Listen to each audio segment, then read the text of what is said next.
Well, good morning.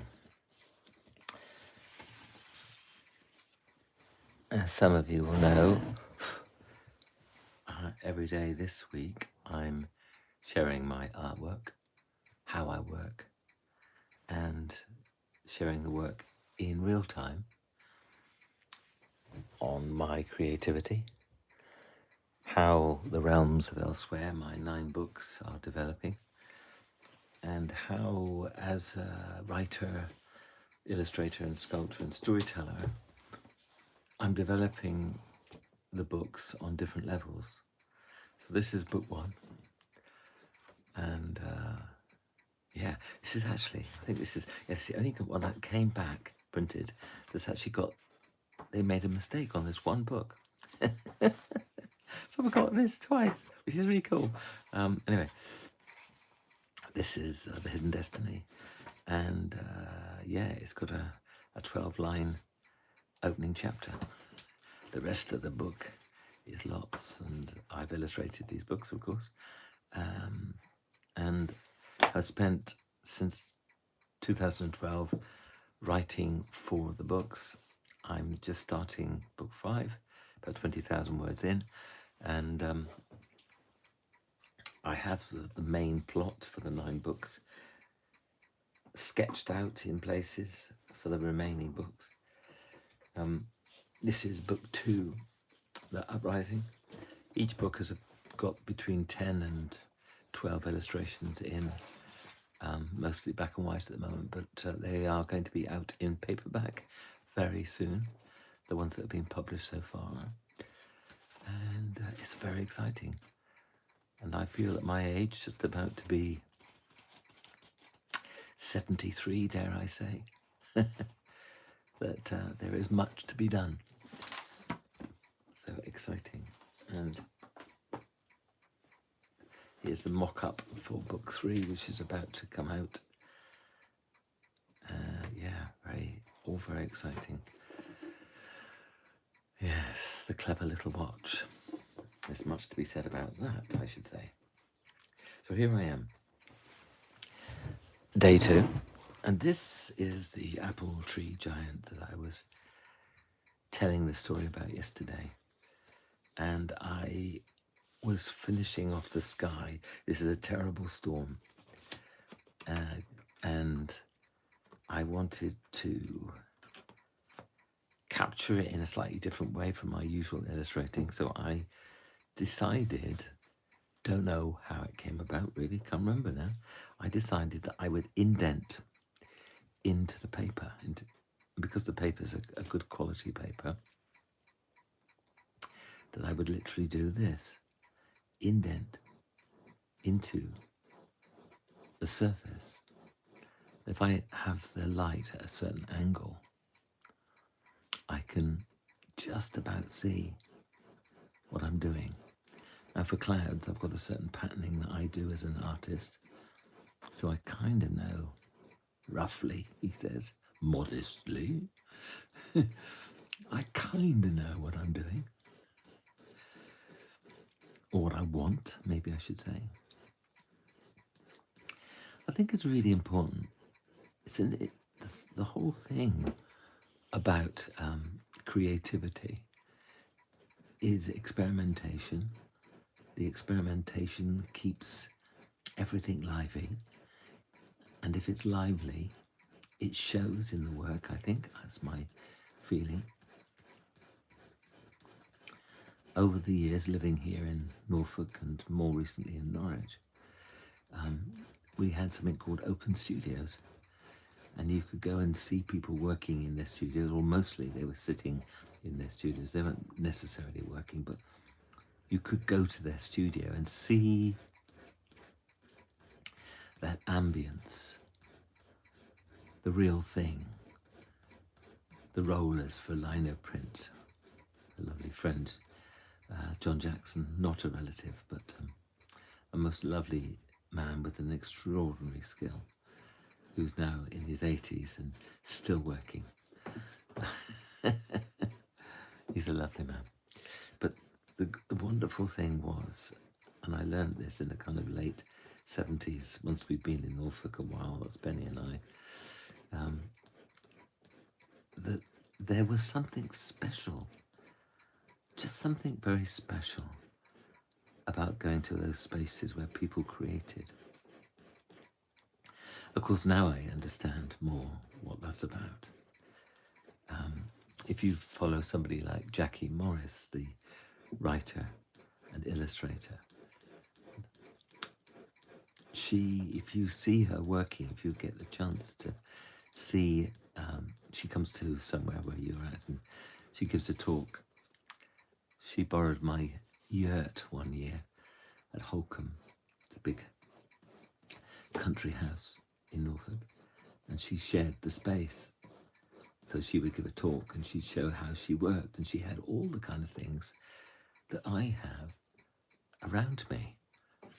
Little things that inspire. You know, this is a crystal. I love this crystal, for instance. Just stunning.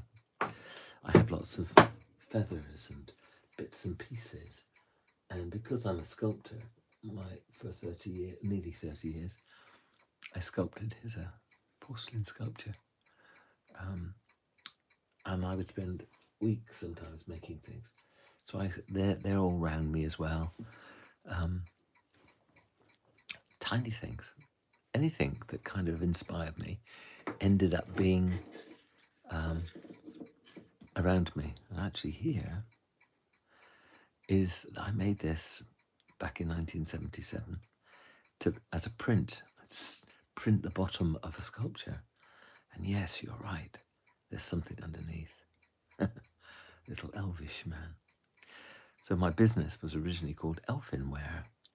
Of course, now that's morphed slightly into the full name, which is Elsewhere. Here's an early illustration.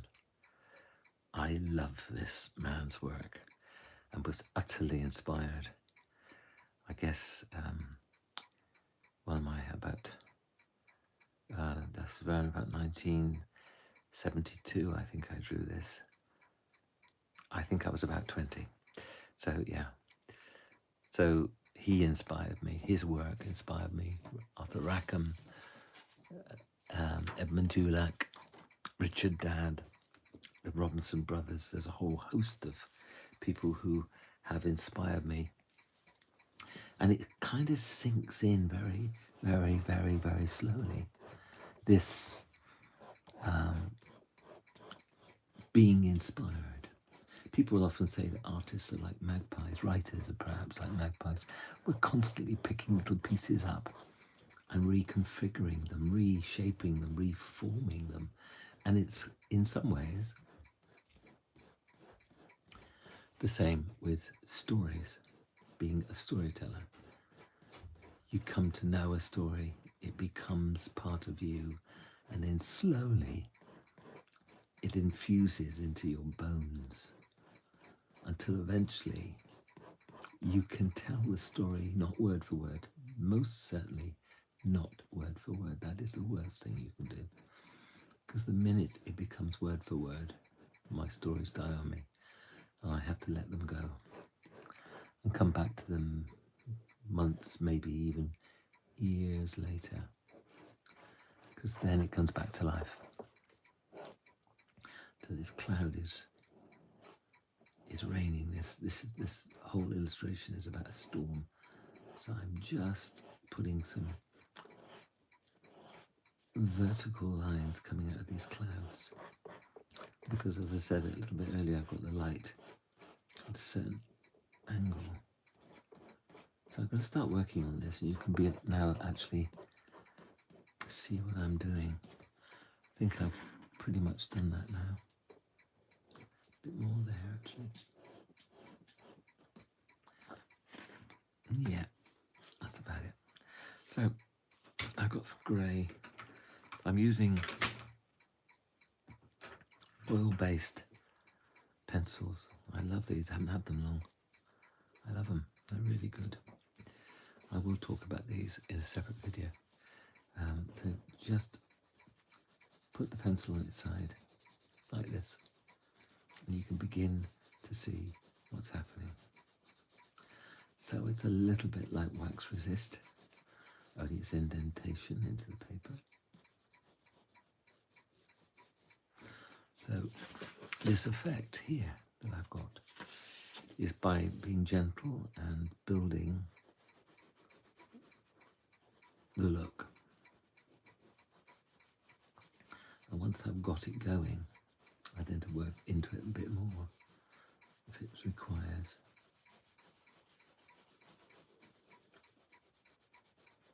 Like that. So, as I was saying, it is a long process of creativity, whether you're an artist, writer, storyteller, or whatever. No doubt the musician is exactly the same. The networks fire off in your head. Ideas begin to join up with other ideas. As a storyteller, you begin to conjure those up in words, emotions on a stage as you tell your stories. Oh, there goes my clock. Oh, didn't chime.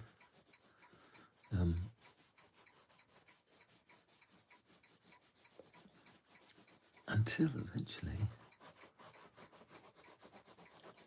the work that you do, I suppose you could say, is a direct part of your life experience. There.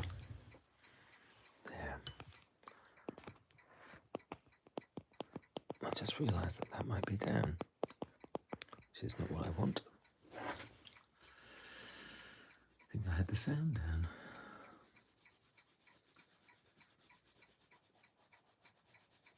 And that direct life experience begins to grow and become something.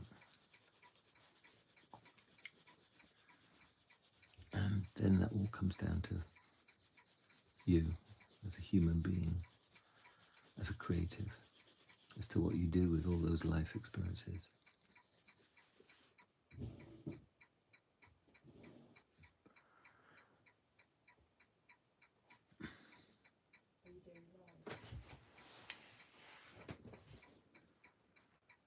And those life experiences become a vital ingredient. I do wonder now, if nobody ever wants to overanalyze, it's a really bad idea. But it would have been lovely to just imagine. I'd have thought what it'd be like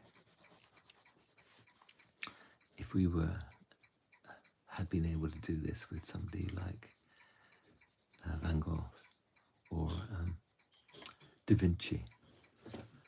That we could be in their studio 400 years ago doing a live. That's, there we are, Michelangelo. Working on one of his famous sculptures. And somebody comes over and says, could you just quote something? Tell us what you're doing, Mike.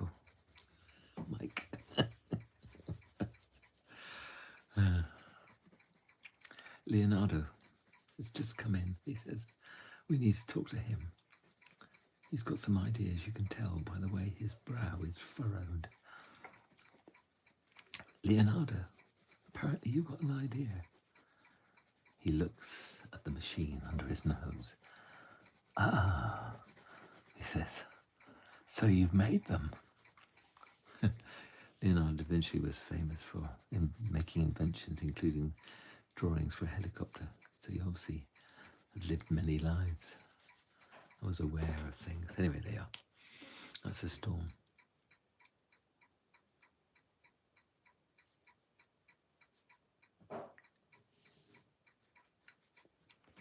In our picture.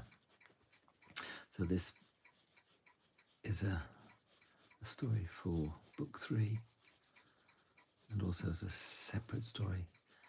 I'm doing this for my grandchildren. So they're inspiring me to create as well, which I think is cool. Yeah, that's good. I like that.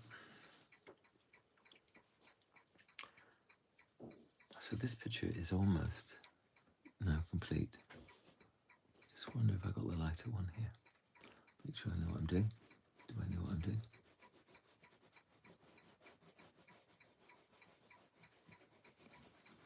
So going back to the whole idea of open studios, before I tell you a story, which is coming, I'm going to do a story in a minute. The whole idea is that people fascinated by artwork can actually get the feel of the environment that artists create within them. I have several friends who have almost personality-less studios. They're just practical. And their work is very practical. It's amazing, technical skills and everything. But actually, the studio just has practical things in it. Whereas somebody like Jackie and me and other artists fill their studios with things that inspire them. Whether it's a feather, a stone. I mean, for instance, recently been to Cornwall with my wife, walking the beaches, the salt air, the amazing salt air, and the wind. And I came across a monster. I told my grandson, I think it was the shell of a giant crab. It was just part of the shell. And I said, you should have seen the rest of it. It gone away. It was huge. And I couldn't have carried it anyway. So there.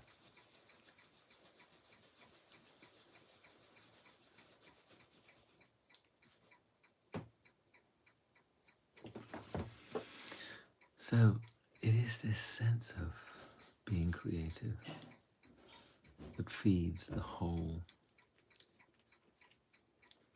Don't they say the whole is greater than the sum of the parts? Isn't that the saying? I think it was Aristotle, not sure. I used to get that saying the wrong way around. The whole is greater than the sum of the parts.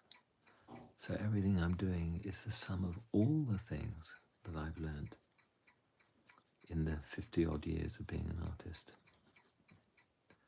And that's the wonder of creativity. That is the wonder.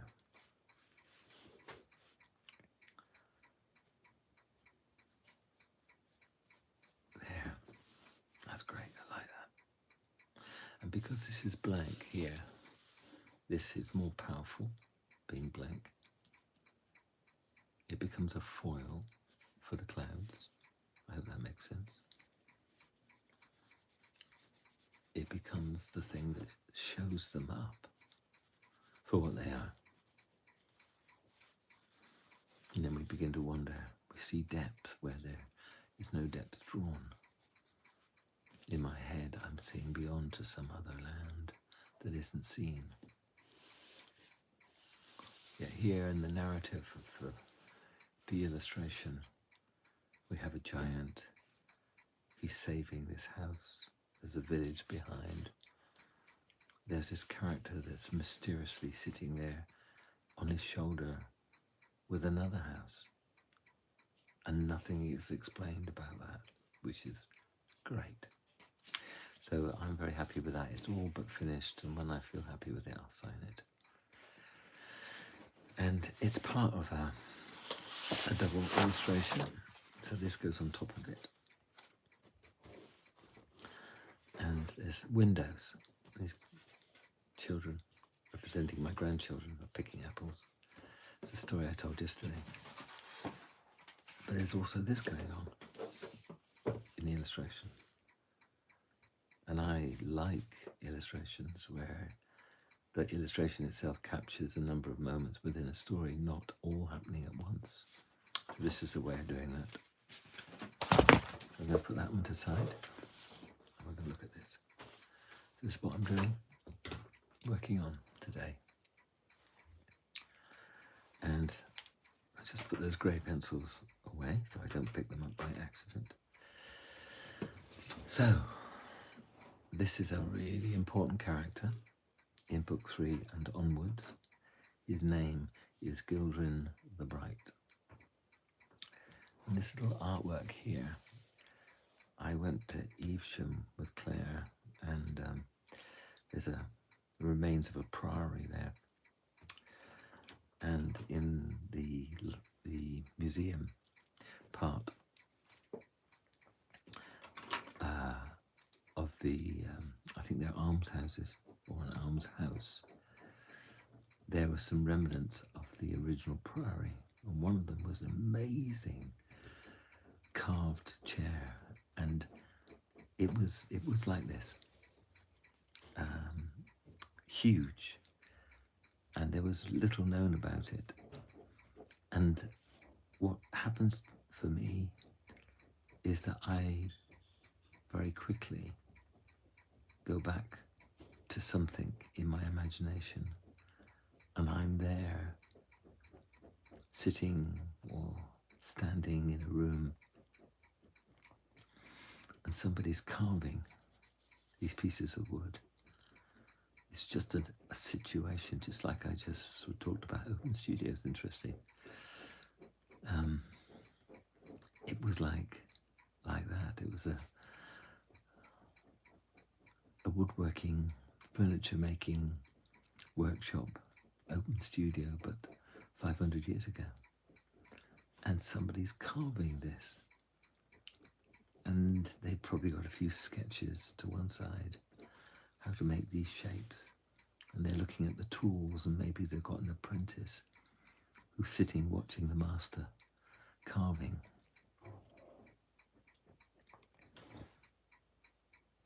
And there's a sense of that smell that you get, as you do in churches, of ancient oiled wax wood, the cracked wood of ages, oak, etc. And I'm just watching the carving of the last part of the post on one side of the chair.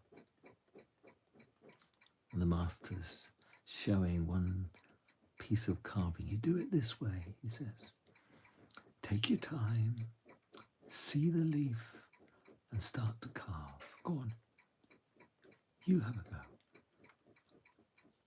The young man begins to carve, watched by the old man, whose eyes are a little tired, yet he wants to give the young man an opportunity. So he watches and rests, and the young man finds the leaf, the form, and then moves around the chair to see another angle, because he remembered how many times the master had told him, don't carve from one side, always see it in the round, walk around it, that's it, walk around it. So he carves, and the old man rests and falls asleep. And when he wakes up, the carving is done, and the old man reaches his hand up above him. I see.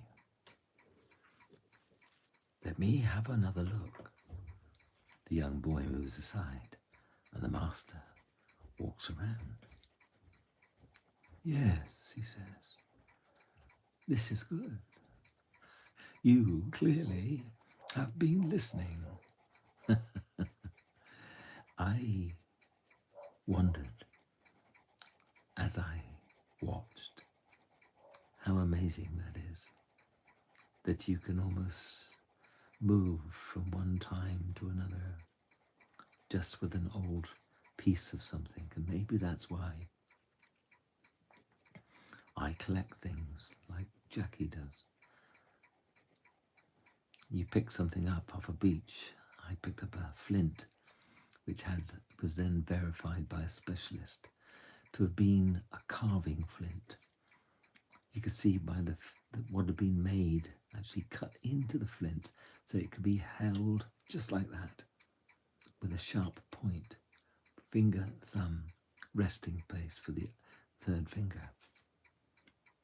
And once I knew that that's what it was, and I have to say I felt that's what it was. But when the gentleman looking at it turned it over and without hesitation said what it was, I took it home, an old bit of flint, and I imagined what would it be like 70, 80,000 years ago, using this to carve into a cave, onto stones, to make marks that meant something, that were important. Isn't that amazing? And that's what it's about, really. It's like when they say to you,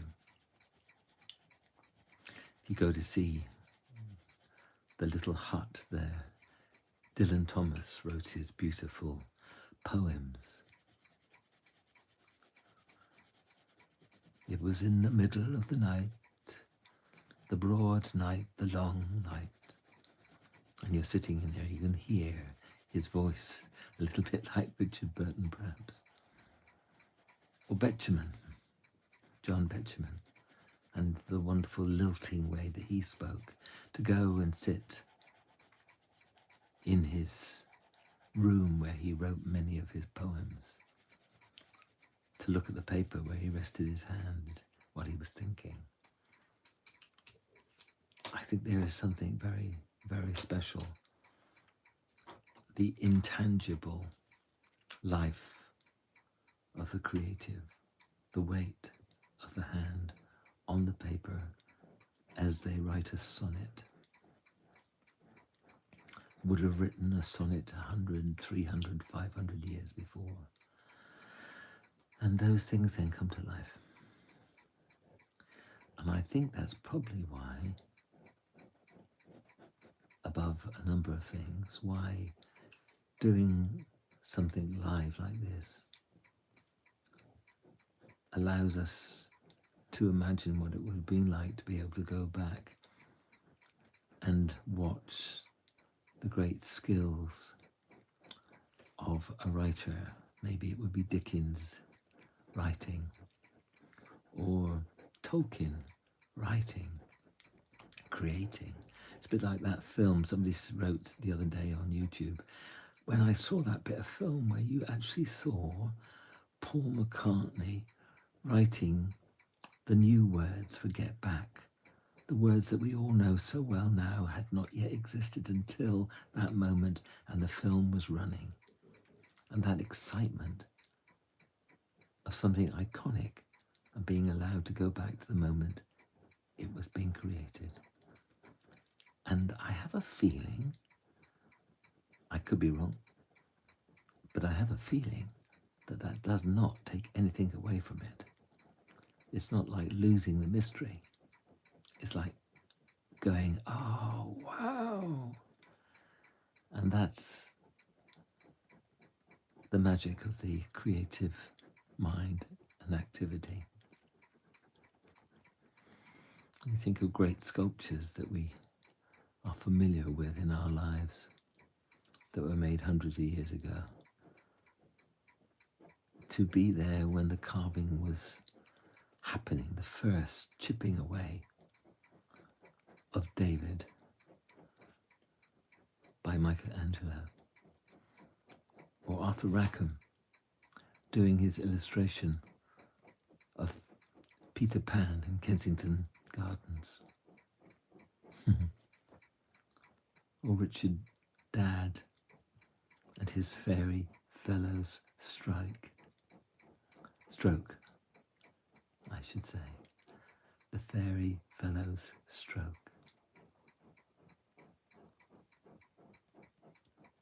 We are privileged and lucky, I would say, to be able to watch such things now with today's versions of those amazing people. Yeah. So I think I've done that there. So I'm going to do that. And then I'm going to tell his story. So I reached a stage in the development of book 3, the one I showed you, The Merchant of Storms. This one. The merchant has a ship called the Sire of Cilician. It's made of immortal things. It is a powerful ship. He dallies and manipulates fear, and he is determined to use other people's fear.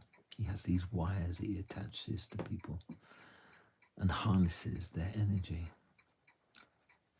to energize his ship and his life.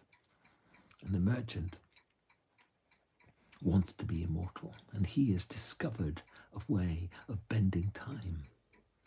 And in bending time, if he could bend it so far that it's not a straight line anymore, it's a curve. And if he's on the outside of the curve, there is more time to play with. And on the inside, conversely, the opposite. But he has learned something else.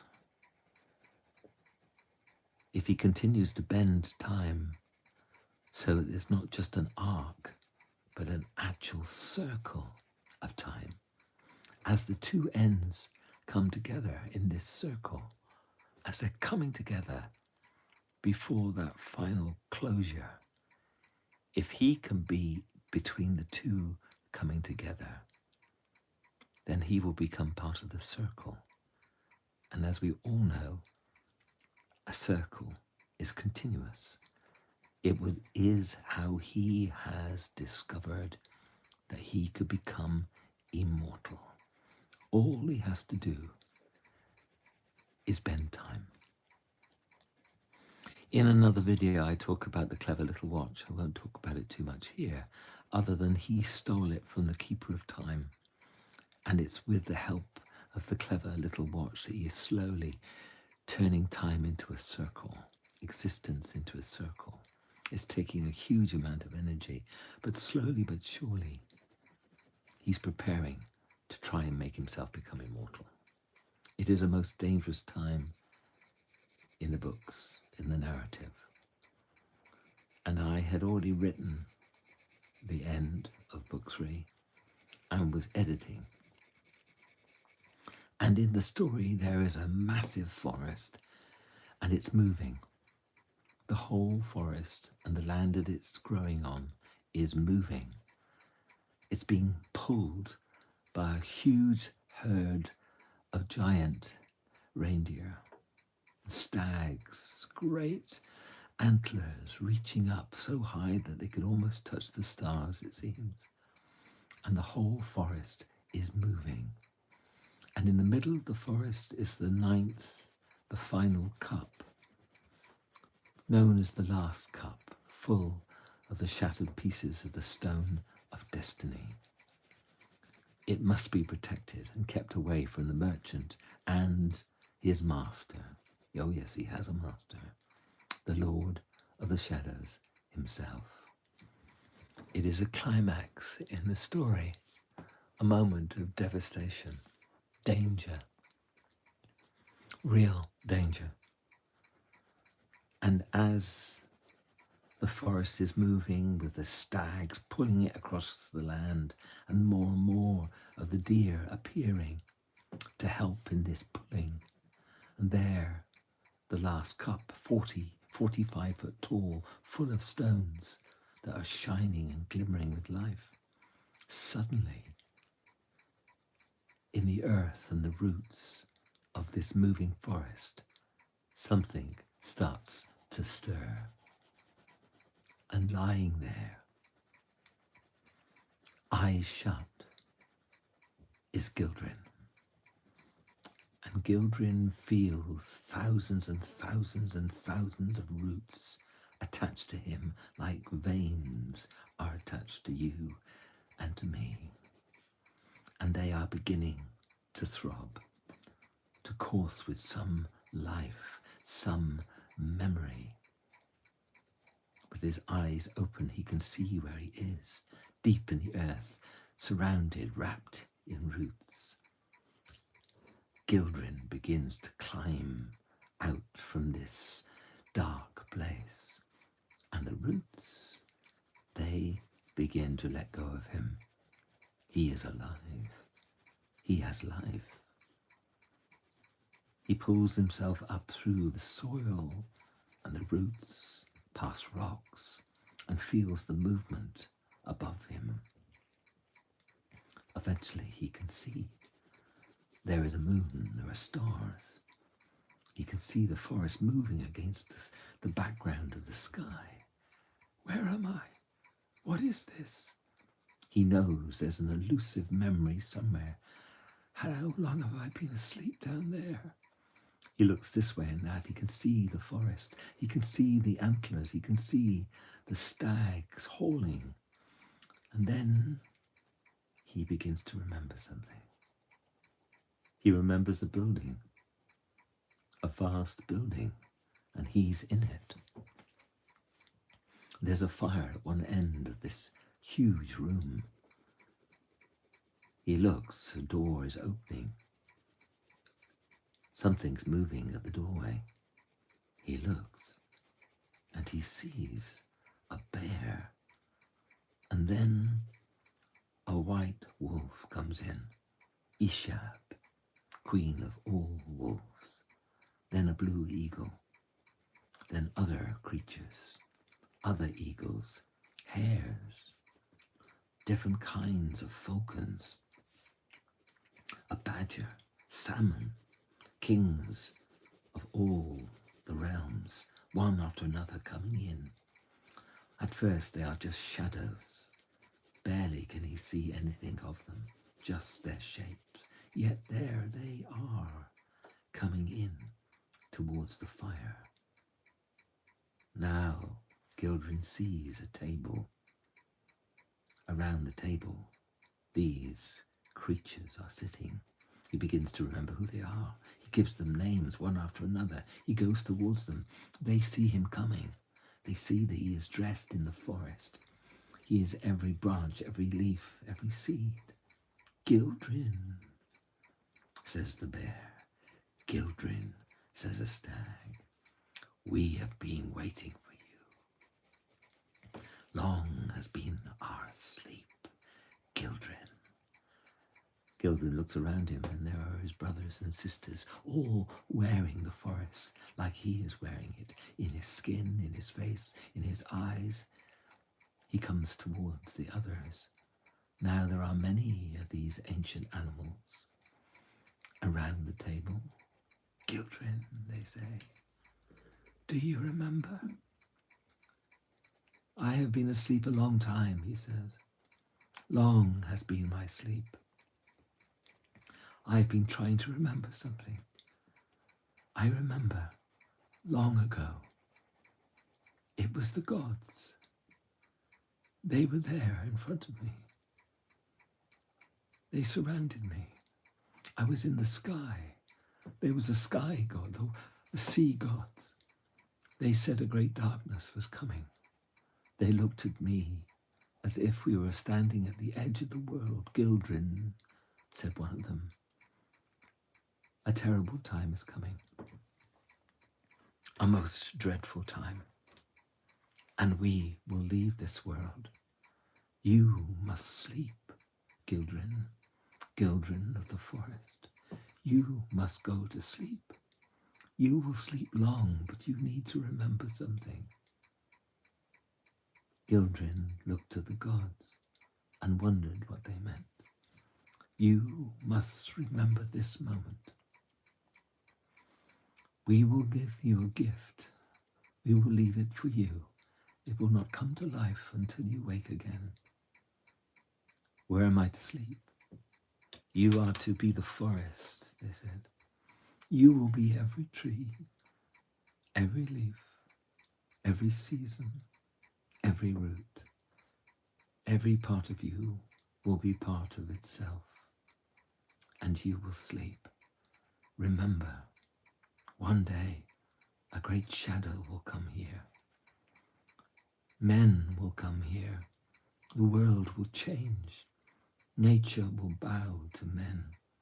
The world will suffer. The wind will howl. Many things will change, and you will be asleep. All this while, you will be dreaming, Gildren. We will give you a gift. We will give you a gift from the beginning. For the shadow that comes fears only one thing. Gildren stared at the gods. Now there were so many of them. All he could see were their faces, staring at him. What is this shadow scared of? A woman, a female goddess, came right up to Gildren. The Shadow Lord, Lord of all shadows, fears the light that broke into the darkness. For all things were dark until the blade came and broke the light into all things. That blade will return one day, Gildren, and when it does, you must wake. We will give you gifts. When you wake, we will die. No, he said. You cannot die. You are the gods. We have to die, she said.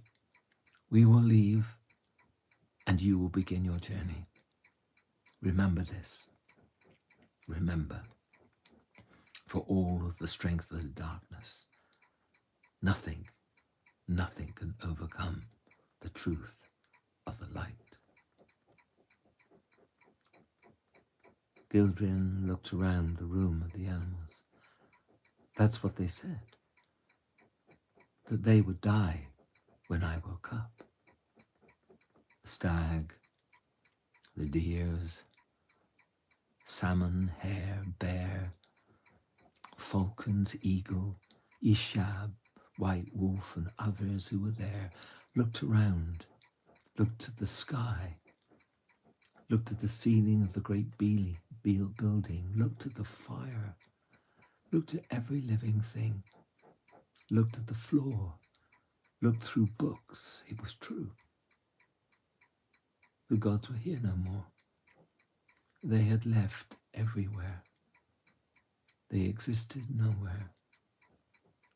The elementals where they were, elves in forests, fairies beside water, in towers and words, they looked and could find no gods. They were just words and memories. If they have gone, said Gildren, then it is time. There is a time coming. It must have arrived. The Shadow Lord. They talked of shadows. Gildren stared around. And they said to him, Gildren, you are the forest. You are every living thing, as are your brothers and sisters. Every leaf, every seed, every branch, every trunk, every memory, in every piece and drop of sap. You are all these things, Gildren. And you have to remember. Suddenly there was a flash of light, and all of the animals in that great hall looked towards the fire. There, something bright and golden was shining in the flames. Something was taking form. Gildren went over. Dressed like this, his brothers and sisters followed him. These people of the forest. Gildren got closer to the fire and explained what he could see. A golden cylinder, he said, wrapping itself around paper. There are words there. There are words. The golden cylinder grew stronger and thicker, wrapping itself tightly, locking around the paper. There was a flash of burning flames everywhere. And then it was shut, locked away. The fire went out, and Gildren reached into the fire. There will come a day, he said, when I will open this. He looked around them all.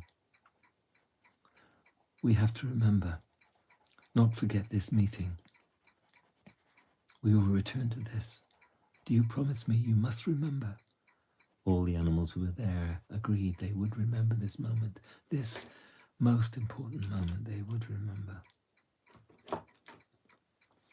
And with that, Gildrin left the room, the great hall, and the animals went out into the world. Gildrin was suddenly back in the forest. Suddenly he was standing there. The forest was moving. All that memory. How long ago was that? When did we have that meeting? Are the gods really gone? He could see the stags pulling the forest. One of them loosed itself from its reins and came to him. Gildrin, I was there that day, the day before your great sleep. We have been waiting for you to wake up. We have hauled you across the world, and now you are awake for this moment. Look out there. Gildrin looked out beyond the forest, beyond the land. In the sky there came the daughters of heaven down from Aldemar that was floating above the clouds. When he looked across the water, he saw something riding through the water and knew it at once. That is the ship of immortality. That is the Sire Cilician. By now all the animals were there. The birds, the eagles, bears, mammals of one sort and another, all the ancient animals were there, standing around Gildrin, looking out at sea.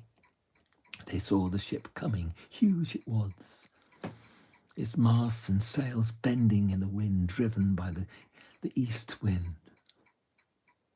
It drove that ship up onto the island. Unnatural it was.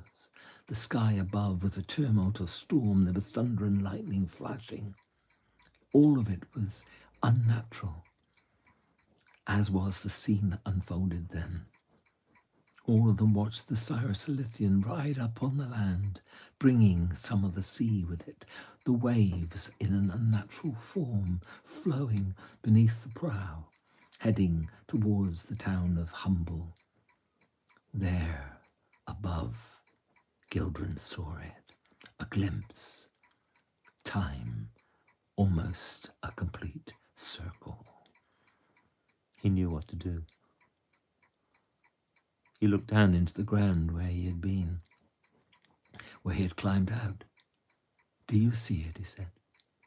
The stag standing next to him, the bear standing next to him, the blue eagle, and Ishab. They all saw it. It's shining again. He climbed down and found the cylinder from the fire and pulled it out. Cold it was. How many hundreds of years have I been buried with this? Enough, said Ishab. We have waited for you, and now you must open this cylinder. He turned it over in his hands, did Gildrin, and saw something, a shape, a form, and pressed it. Slowly the iron unfolded away from the gold, 2 layers of metal, beneath that copper and something shining. And then there was the paper he remembered from the dream, the paper that had been written on by the gods. He stared at it. What does it say? Asked Ishab. Tell us. Your words will matter to us. It says, this is the time. Gildrin, Gildrin the Bright, this is your time. You must travel to the lands, the bright lands. There is an answer waiting for you. But remember, Gildrin, there is one thing you must do, and one thing you must remember. You must find the blade that brought light into the world. And you must remember that the one thing that the shadows cannot bear is the light of the truth, of the beginning of all things. You must remember or the gods told you. He looked at the paper. One thing to remember is that the blade is the sharpest blade in the world. It will seek and release the light, the truth of the world will return. But if you do not find the blade, Gudrun, it will be as if you and all of us never existed. Every grave will empty. There will be no ashes. We will not have existed. You must find the blade, and you must go to the bright lands. You must seek the one who the blade belongs to, Gildren the Bright. And they asked him, would he remember one other thing? At the bottom of this letter on the scroll was simply the words, you are the forest. You are all of it. You are every leaf. You are every branch. You are every seed. You are the sap. You are nature, and nature will hear you. There was nothing else. As he looked up at the animals, they stood there in silence. Nothing to be said. No one to speak. Time had vanished. The forest was moving. The ship was crossing the land. The circle of time was closing. Everything was ending. And Gildren the Bright, knew he had to find the blade and the one who wields it. Otherwise it would all end. Time was really running out.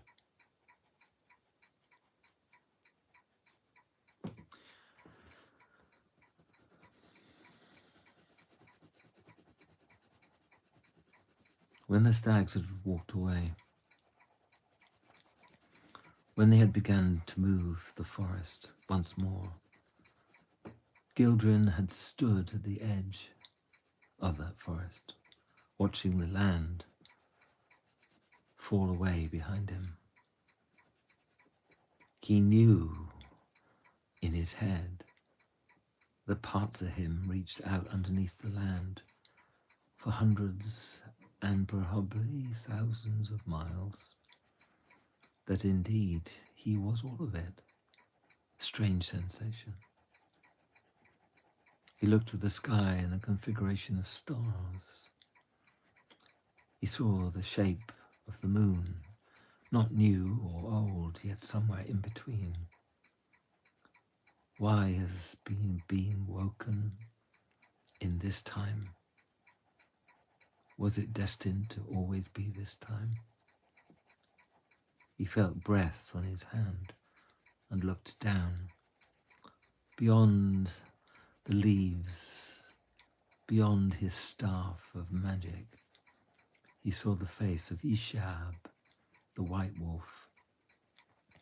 I have had many lives, she said, but I have lived for this day, Gildren. I knew this day would come. I have seen it in the oracle. This day would arrive. You would wake and the gods would die. All of this has happened. And the worst of things, the darkness is gathering all around us. Our time is almost over. Of all the many lives that we have had, now is the critical moment. It was always going to happen, and now it is here. And she looked out across the water at the fire in the distance on the island. Chaos, she said, is here, and we must take our time and then decide. Before that moon sets, you must know your journey. He looked down at her, remembered the words in the parchment, to go to the bright lands, to find the holder of the blade. Would he have to trust that they would be there? Would they also be told to be there, whoever they were? Do you know them? He asked.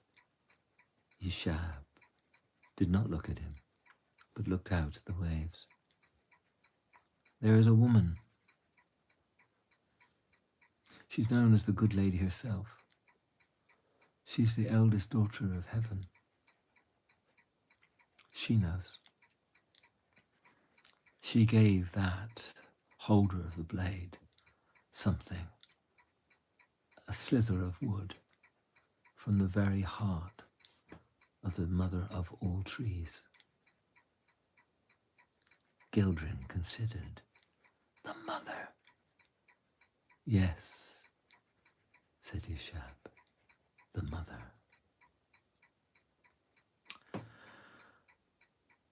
And what happens next, I shall say in another video. We shall discover. But I think we have a conclusion there, and Gildren is now really coming together, bit by bit. And yeah, this is his staff here, which I must colour in the next couple of days as well, until this illustration is complete.